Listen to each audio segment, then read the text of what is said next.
तो कार्यकर्ताओं का सम्मान लौटना चाहिए। अगर आपको 2027 में दोबारा वापसी करनी है, कन्याकुमारी से लेकर कश्मीर तक हमारे जिलाध्यक्ष हैं जो कार्य कर रहे हैं, जो कहीं भी अगर पीड़ित हैं वहाँ पे हमारा राष्ट्रीय हिंदू परिषद भारत आपको मिलेगा। कभी भी दिल्ली नहीं जाऊँगा, दिल्ली खुद वहाँ चल के जाती है। नमस्कार, आप देख रहे हैं आपकी आवाज़। आज हमारे साथ वो शख्सियत हैं जो हमेशा विवादों में बने रहते हैं, जो कि गोविंद पारासर, राष्ट्रीय अध्यक्ष राष्ट्रीय हिंदू परिषद भारत। आज हम उनसे बात करेंगे, उन्होंने अपने जीवन में राजनीति की शुरुआत कैसे की। और आपका स्वागत है गोविंद जी।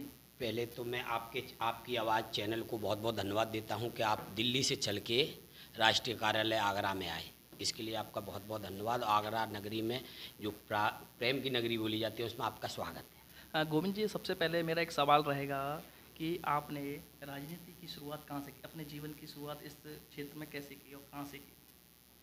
मेरा बचपन से ही ऐसा लगाव रहा है राजनीति से। जब शुरुआत में मैं अपने गांव में था, जब भैरू सिंह शेखावत जी मुख्यमंत्री थे, 1992 की बात बता रहा हूं आपको। हाँ, 1992-94 शायद मुख्यमंत्री थे वो राजस्थान के, इतना मुझे अभी ध्यान नहीं है बचपन।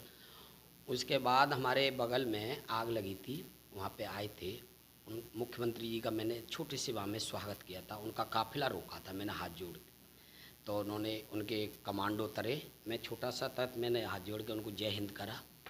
उन्होंने मुझे आशीर्वाद भी दिया कि आप आगे जाके नेता बनोगे।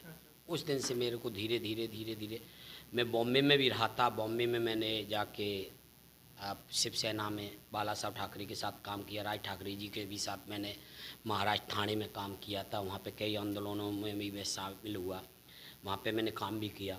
उसके बाद फिर मैं सीधा आगरा आया। आगरा में विश्व हिंदू परिषद से जुड़ा। विश्व हिंदू परिषद में मैंने यहाँ पे पहले खंड का भी रहा हूँ मैं यहाँ का, फिर मैंने महानगर का मैं सह गोरक्षा प्रमुख रहा हूँ बजरंग दल का। फिर इसके बाद मैंने ऐसे कई कार्य किए लोगों के लिए। फिर मेरा 2014 में लाल चौक पे श्रीनगर में जब ब्रहण मानी मरा था, तब एक वीडियो भी वायरल हुई थी इन लोगों की कि भारत होंगे तेरे टुकड़े ईसा अल्लाह। जब उसी दरमियान मैं गया था, वहाँ पे मैंने लाल चौक पे झंडा भी फहराया। वहाँ पे मेरे को मारा भी था, जिसमें गोली भी मुझे पड़ी थी, वो भी है। तो राजनीति का सफ़र मेरा बहुत, मतलब जितना भी रहा है ख़तरनाक ही रहा है। और हर एक की आवाज़ उठाना मेरा वो है। मैंने कभी किसी जाति को विशेष को ध्यान नहीं दिया। मैंने अपना एक हिंदू समझ के उसकी मदद की है हर तरह से। कोई भी इस कार्यालय में आया उसकी मदद की है। मैं जेल भी गया हूँ लोगों के लिए कई बार। मैंने ताजमहल में आरती भी की है। तेजो महल को मैं उठाता रहा हूँ जब से मैंने अपना होश। तो जो ताजमहल आप बोलते हैं लोग, उसको मैंने ही तेजो महल बोला है। तेजो महल ही है वो। उसमें भी मैं जेल जा चुका हूँ, जिसमें मुझे 6 महीने के लिए आगरा प्रशासन ने मुझे जेल भेजा था। उससे पहले मैं नगर निगम में भी जेल जा चुका हूँ। कई ऐसे मुद्दों को लेके, गाय को लेके, रात के 12 बजे सरकार जब नहीं थी यहाँ पे, मैंने बसपा सरकार में भी कड़ी मेहनत की है बीजेपी के लिए, और भारतीय जनता पार्टी के लिए मैंने सपा सरकार में भी बहुत मेहनत की, संघर्ष किए। कई लाठियाँ खाई हैं प्रशासन की हम लोगों ने मिलके। तो कई काम हमने ऐसे किए हैं, और आप देख रहे हैं संघर्ष अभी हमारा जारी है। संघर्ष हमने बंद नहीं किया है। गोविंद जी, अगला मेरा सवाल रहेगा कि आपने ये संघर्ष की पूरी कहानी बताई, ये प्रेरणा कहाँ से मिली? ये प्रेरणा है मेरे जो हैं बाला साहब ठाकरे, उन्हीं के विचारों से मैं जुड़ा रहा हूँ।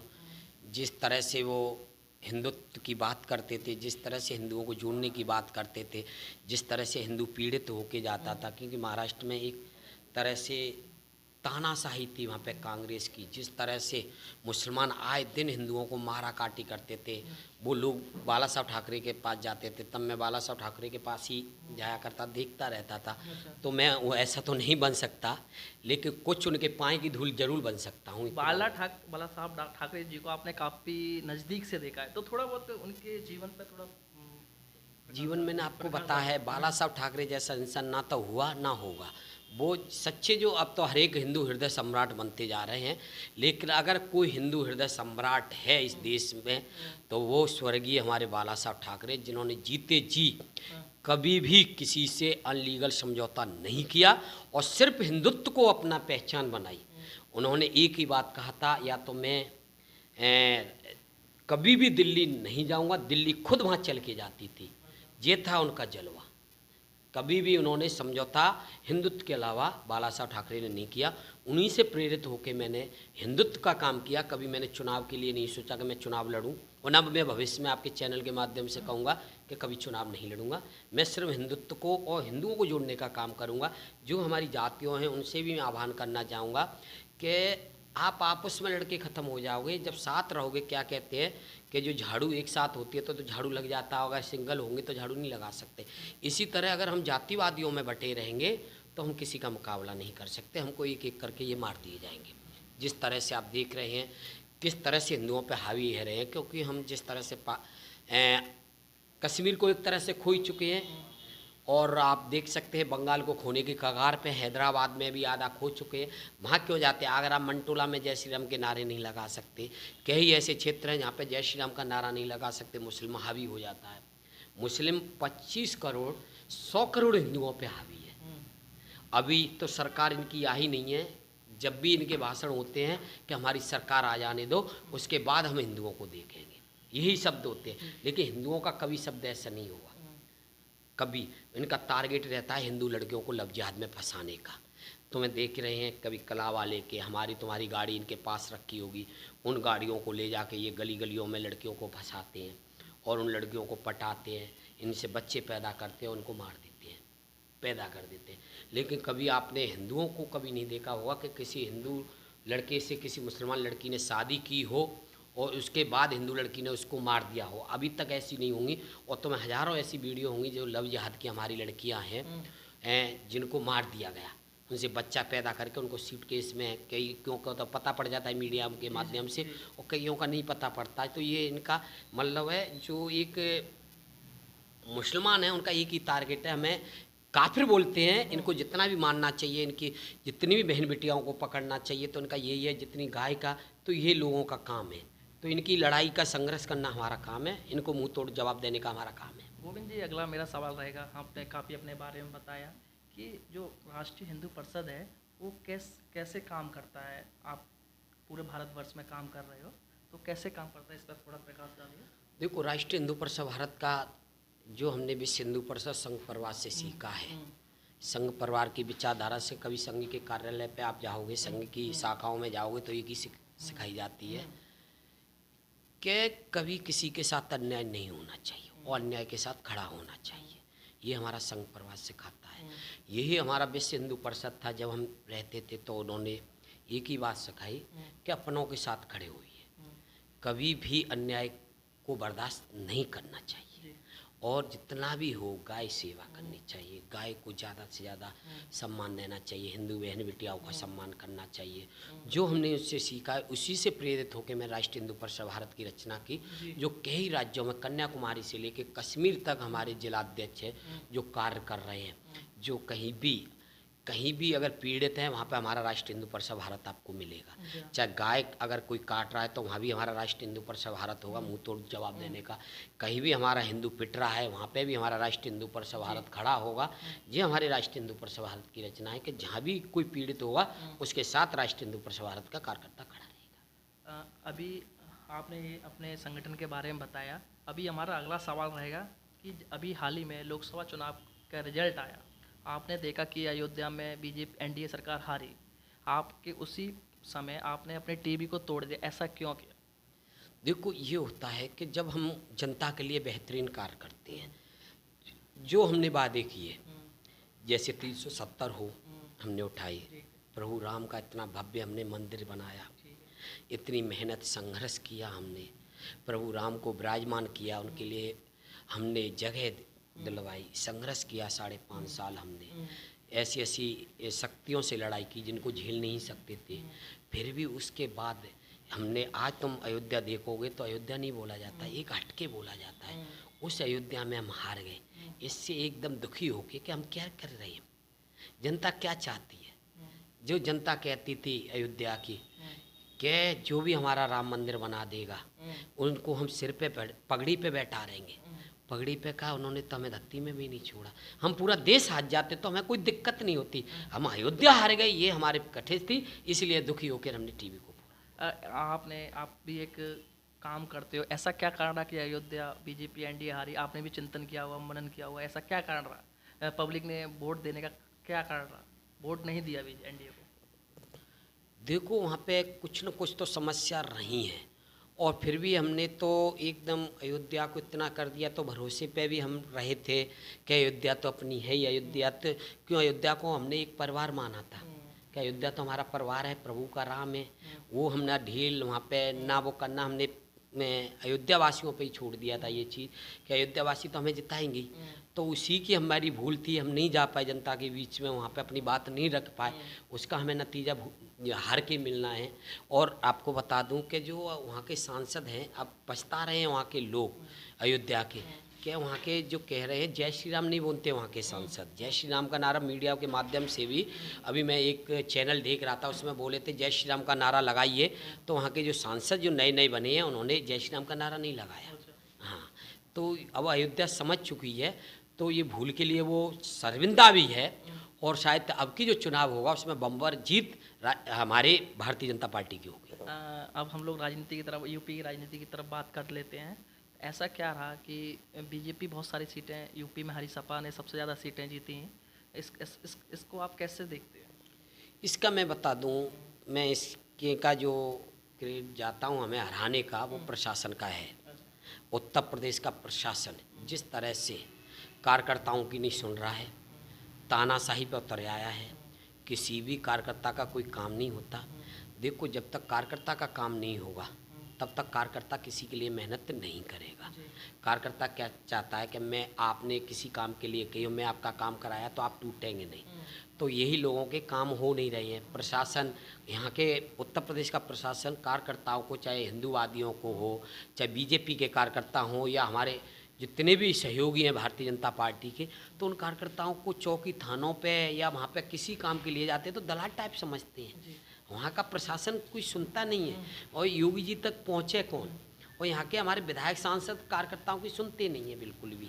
यही नतीजा रहा कि हम 80 में थे 37 पे आ गए, 33 पे आ गए। तो ये है, तो यही मैं आपके एक चैनल के माध्यम से परम पूजनीय योगी आदित्यनाथ जी से मांग करूँगा कि थोड़ा जो कार्यकर्ता, हमें पता है कि ये कार्यकर्ता, ये आदमी भारतीय जनता पार्टी का है कि ये सपा का है कि बसपा का है, ये चीज़ को हमें पता है।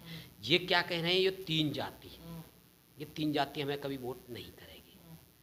आप भी जानते होंगे, मैं खोलूँगा नहीं, लेकिन ये तीन जाति हमें वोट नहीं करेगी। और ये फोकस कर रहे हैं इन तीन जातियों पे। और हम लोगों को, जैसे भारतीय जनता पार्टी को वोट देने वाले हैं, जैसे ठाकुर हुए, पंडित हुए, बघेल हुए, कुशवाहा हुए, सरदार हुए, और आपके प्रजापति हुए, खटीक समाज के हुए और वाल्मीकि समाज के हुए, जो ये लोग हैं, ये भारतीय जनता पार्टी के कर्मठ जुझारू कार्यकर्ता हैं और पार्टी के वोटर हैं। इस ओर इनका ध्यान नहीं जा रहा है। उन तीन लोगों के जो जा रहा है जो कभी हमें वोटिंग नहीं करेंगे, उसी का नतीजा है कि हम 80 में से 37 है। जब ये हम लोगों को समझने लगेंगे तो यही कार्यकर्ता मेहनत करता है और कार्यकर्ता वोटरों को निकालता है घरों से। हमें पता है कि हम कहते हैं चाची आपने वोट दिया, भाभी आपने वोट दिया, ताई आपने, हम 10-10 बेर जाएंगे तब उस वोटर को निकाल के तब भारतीय जनता पार्टी के पक्ष में वोटर लेंगे। लेकिन इनको घमंड हो चुका था। हमारे विधायक सांसद कोई काम नहीं करते हैं, ये हमें पूर्ण भरोसा है। ये हम आपके चैनल के माध्यम से कह दें, किसी कार्यकर्ता का कोई काम नहीं होता। इन्हें पता है कि हमारी अगली बार टिकट नहीं होनी है, तो इसमें वो हो जाते हैं जी। लेकिन मैं आपके चैनल के माध्यम से कहता हूँ परम पूजनीय योगी आदित्यनाथ जी से कि योगी नाथ जी अभी कुछ भी नहीं बिगड़ा है, हम वापस आ चुके हैं। लेकिन ये नहीं हो 2027 में, ये तो 80 से 33 हुए हैं। जब तक कार्यकर्ताओं के काम नहीं होंगे, प्रशासन को आप ढील नहीं करोगे, प्रशासन जब तक कार्यकर्ताओं को सम्मान नहीं देगा, तब तक हम 300 पार नहीं कर पाएंगे उत्तर प्रदेश में, वरना हम 0 पे आ जाएंगे। तो ये भी ध्यान रखना चाहिए। कार्यकर्ताओं का सम्मान सबसे सर्वोपरि है। कार्यकर्ताओं का, ये जो बाहर से लोग आ रहे हैं, जो टूट टूट के बाहर से आ रहे हैं, इन पर क्या भरोसा है? आपको पता है अटल जी ने एक बात कही थी कि नए कार्यकर्ता कितने भी हो, इन पर कभी भरोसा नहीं करना चाहिए और पुराने कार्यकर्ताओं को कभी छोड़ना नहीं चाहिए। तो इन्होंने पुराने कार्यकर्ताओं का सम्मान करना छोड़ दिया और पुराने कार्यकर्ताओं का कोई सम्मान नहीं होता है। इसी का नतीजा है कि हम लोकसभा चुनाव में 80 में से 33 आ गए, हारते हारते बचे हुए हैं। और अब की अगर कार्यकर्ताओं का सम्मान नहीं हुआ, गरीबों का अगर काम नहीं हुए तो हम यूपी भी खो बैठेंगे। इसकी जिम्मेदारी खुद परम पूजनीय योगी आदित्यनाथ जी की। आप एनडीए सरकार को एक आईना दिखा रहे हैं इसका मतलब। नहीं, बिल्कुल दिखा रहे हैं, ये तो जरूरी है, ये तो जरूरी है। 15 साल हो गई हमें। अच्छा। हम चाहते थे कि कार्यकर्ता कैसे कैसे मेहनत करते हैं, कैसे कैसे मुकदमे झेलते हैं। ना तो किसी कार्यकर्ता का इन्होंने मुकदमे कभी वापस लिए, ठीक है, ना किसी कार्यकर्ता का काम कभी किया इन लोगों ने। तो फिर कार्यकर्ता मेहनत काय के लिए करेगा? ना कार्यकर्ता को इनको रोजगार दिया। बताओ कार्यकर्ता क्या करेगा? कार्यकर्ता सिर्फ आपके वो कुर्सियां उठाने के लिए, आपके फंस उठाने के लिए? कार्यकर्ता को सम्मान चाहिए, कार्यकर्ता के काम होने चाहिए, तभी कार्यकर्ता आगे मेहनत करेगा। इसका मतलब आपने बताया कि कार्यकर्ता का काम नहीं कर रही सरकार, तो फेल सरकार मानी जाएगी। बिल्कुल फेल है, इसलिए तो हम आ गए। ये तो ये समझ रहे हैं कि हमारे वो है, विकास नहीं चाहिए भाई, विकास तो चल ही रहा है। विकास के साथ साथ कार्यकर्ता का भी सम्मान होना चाहिए। कार्यकर्ता जाके अपनी बात रखता है, जनता के बीच में अपनी बात कहता है, घर घर जाके आपकी योजनाओं के बारे में बताता है। जब तक घर में, हर एक घर में टीवी नहीं है, हर घर में किसी पर टाइम नहीं है, हम लोग कहेंगे कि योगी जी ने क्या करा। आपके इतने काम करने से, उज्ज्वल योजना लीजिए, चाहे आपने जितने शौचालय बनवाए हों, चाहे राम मंदिर बनवाया हो, 370 बना हटाई हो, चाहे 3 तलाक हटाया हो, उसके बाद भी आप ये हो गए सिर्फ कार्यकर्ताओं की वजह से। कार्यकर्ता ने आपको पहले भी 300 प्लस करा था, लोकसभा में 360 आपको दिलवाई थी। तो अब तो कार्यकर्ताओं का सम्मान लौटना चाहिए। अगर आपको 2027 में दोबारा वापसी करनी है तो कार्यकर्ताओं का सम्मान, और पुराने जितने भी हमारे जो हमारे से इस वक्त नाराज़ हैं, चाहे प्रवीण तोगड़िया हों और भी ऐसे कई हैं छोटे से छोटे कार्यकर्ता, इन सबको मनाना चाहिए। ये नोटा दबाएंगे लेकिन सपा बसपा को वोट नहीं देंगे। ये चाहते हैं कि इनको सम्मान मिले, सम्मान मिलेगा, सब मिलके अगर काम करेंगे तो इनकी हिम्मत नहीं है। ये अपने बापे नहीं जीते हैं, ये खुश हो रहे हैं सपा बसपा कांग्रेस, ये तो सिर्फ कार्यकर्ता साइलेंट हो गया इसलिए जीती है। ये कोई उस पर नहीं जीते, इन्होंने वाहवाही। अगर ये जीत गई, हम ये कह देते ये 10 दिन के लिए भी अगर कोई प्रधानमंत्री इंडिया का बन जाता तो वो हालत होती इस देश की कि आप उम्मीद भी नहीं कर सकते थे। हाँ, ये हालत हो जाती। लेकिन यह है कि अब अगर बचे हैं तो कार्यकर्ताओं का सम्मान और अपनों को पहचानो। गोविंद जी, लास्ट सवाल है मेरा ये आपका, हमारे दर्शकों को क्या मैसेज देना चाहते हो कि राष्ट्रीय हिंदू परिषद में कैसे काम किया जाता है, कैसे कुछ अपने लास्ट सवाल है। सभी को आपकी आवाज़ के माध्यम से मैं कहना चाहता हूँ, राष्ट्रीय हिंदू परिषद भारत से जुड़ें। और पूरे इंडिया को मैं एक अपना नंबर भी देना चाहता हूं आपके चैनल के माध्यम से। कहीं भी अगर कहीं हिंदू पीड़ित है पूरी इंडिया में, तो एक बार इस हेल्पलाइन नंबर पे काम करें। आपका ये नंबर 24 घंटा उठेगा। कहीं भी अगर हिंदू लड़की पीड़ित है, कहीं भी अगर हमारी गाय माता पीड़ित है, तो एक बार इस नंबर पे कॉल कर लें। कहीं भी अगर कोई गरीब पीड़ित है तो इस नंबर पे मैं आपके चैनल के माध्यम से 8923001924 8923001924 इस पे कॉल करें। आपकी हर समस्या कन्याकुमारी से लेके कश्मीर तक की समस्या का सॉल्व होगा। धन्यवाद गोविंद जी। आपने अभी हमने गोविंद जी से बात की, उन्होंने बताया कि अपनी राजनीति की शुरुआत कैसे की, और जो लोकसभा के चुनाव में अयोध्या में चुनाव हारे तो उसमें उन्होंने ये टीवी तोड़ने के वाले मुद्दे पर भी बात की हमने, और यूपी में एनडीए सरकार क्यों हारी और देश में क्यों हारी, इस पर भी हमने चर्चा की। धन्यवाद।